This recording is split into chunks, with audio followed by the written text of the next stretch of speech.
Students, subscribe and press the bell icon to never miss a video from 2IITians।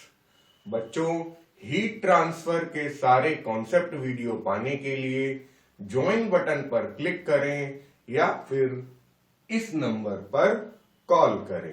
The opposite faces of an iron cube are in steam and in ice।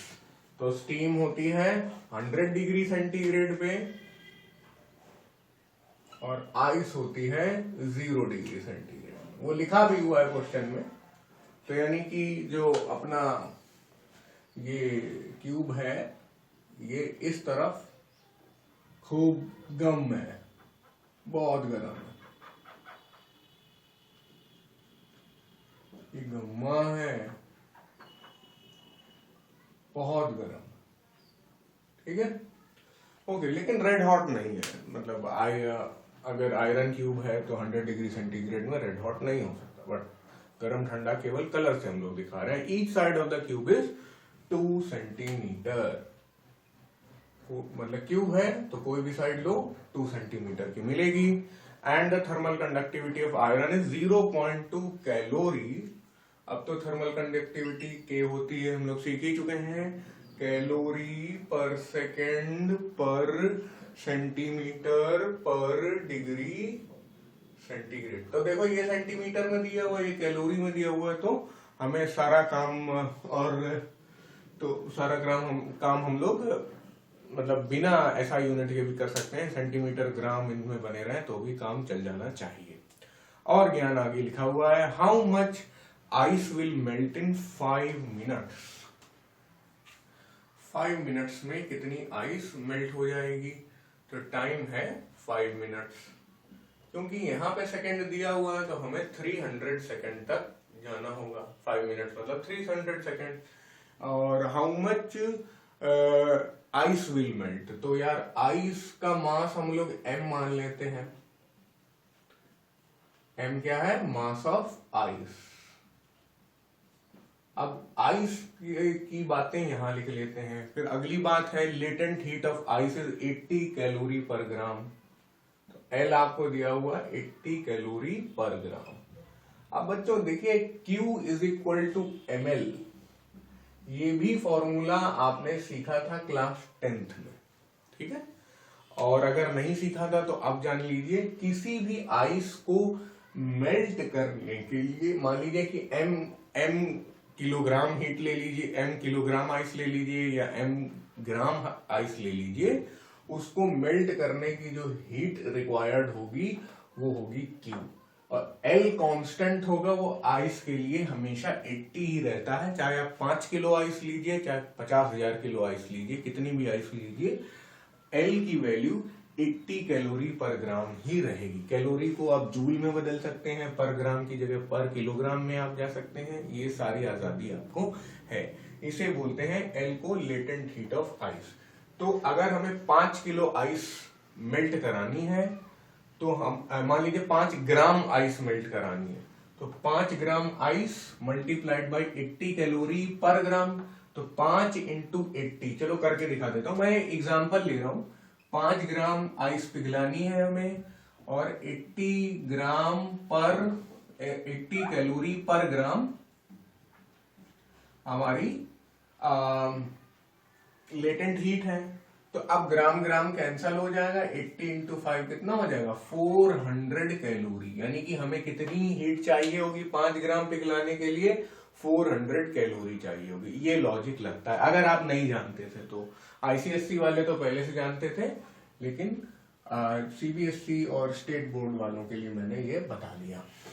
अच्छा, तो अब हम लोग कर क्या रहे हैं कि इधर हीट है, यानी कि इधर आपका बताया हुआ है कि 100 डिग्री वेपर्स हैं, वाटर वेपर है, स्टीम है, और इधर आइस रखी हुई है, ठीक है। तो इधर आइस रखी हुई है, उसको हम लोग इस पार्टीशन से पिघलाने की कोशिश कर रहे हैं, ठीक है। स्टीम की गर्मी यहां तक पहुंचा रहे हैं आयरन ब्लॉक के माध्यम से और आइस को पिघलाने की कोशिश कर रहे हैं। ये लॉजिक हमारा लग रहा है।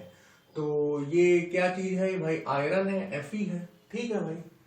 तो अब एक काम ये होगा, Q is equal to ml फॉर्मूले से ये आइस हमारी मेल्ट होगी, और Q इज इक्वल टू कातिल θ1 माइनस θ2 से ये आयरन ब्लॉक हमारा हीट इस वाले फेस से इस वाले फेस तक पहुंचाएगा।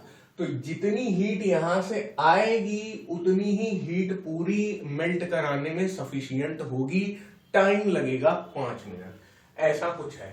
अभी और भी चीजें हैं, क्यों तो हमें पता ही नहीं है और पता करना भी नहीं है। अगर अगले पार्ट में बोलते कि बताइए कितनी हीट ट्रांसफर हुई थी, तो फिर वो हम बाद में लिख सकते हैं, लेकिन पूछा ही नहीं गया है।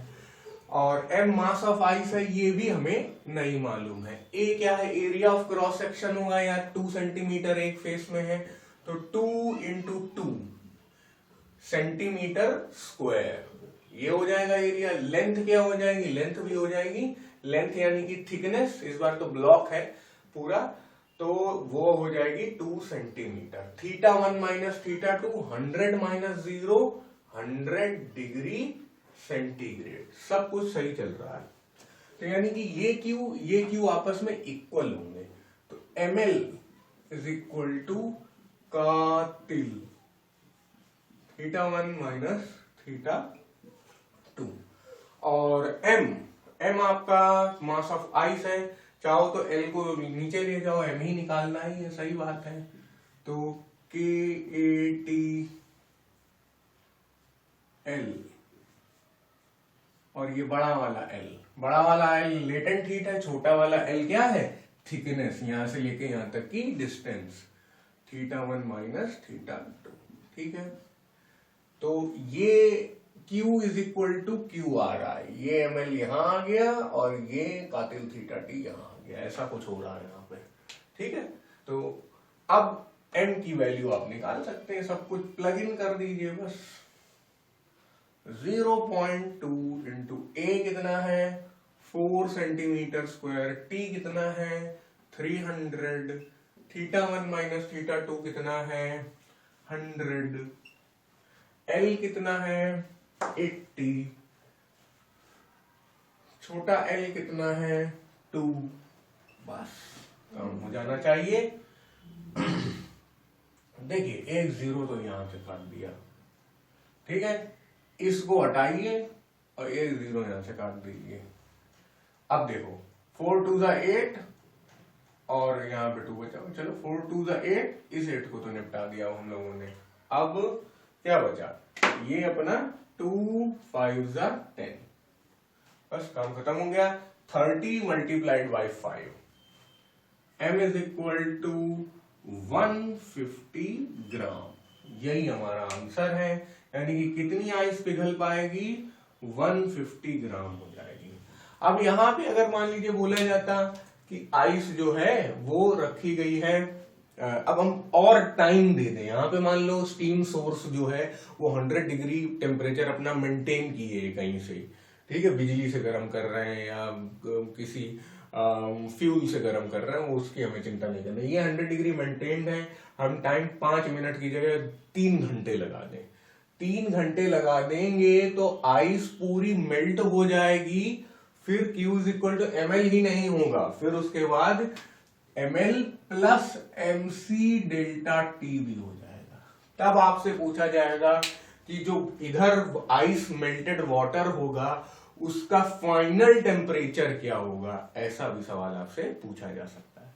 तो इस तरह के क्वेश्चन के लिए आप तैयार रहिए। जब फाइनल टेम्परेचर पूछा जाएगा उस केस में आपको m इज इक्वल टू 150 ग्राम दिया रहेगा।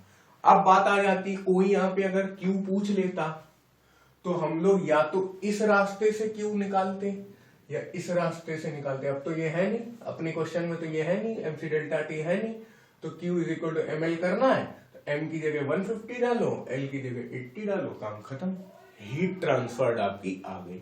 फिर इस बड़े फॉर्मूले से निकालने की जरूरत नहीं है।